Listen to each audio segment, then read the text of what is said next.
Hai guys, Assalamualaikum, salam sejahtera, bertemu kembali di laman Herbahatku.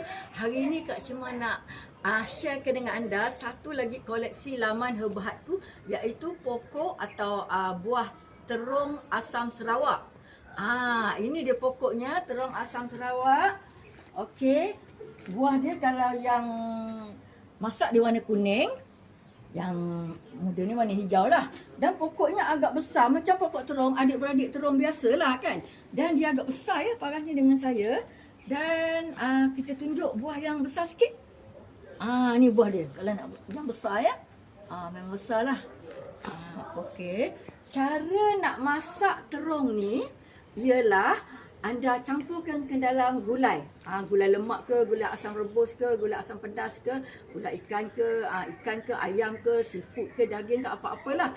Anda belah, anda buang bijinya sebab biji dia banyak ya. Anda buang dan belah-belah dan masukkan ke dalam gulai, masak sehingga dia empuk. Bila dia empuk tu dia sebenarnya tak adalah masam. Anda masih kena tambah lagi asam keping atau asam jawa, tapi dia sedap dan lemak-lemak ya. Nak senang cerita, anda google je lah. Anda type terung asam Sarawak, macam-macam resepi dan info-info yang anda boleh dapat kalau anda google. Lagi jelas ya. Okey. Dan benih terung Kak Syima ni, Kak Syima dapat dari kawan Kak Syima yang berasal dari Sarawak, Puan Erin. Hai Erin.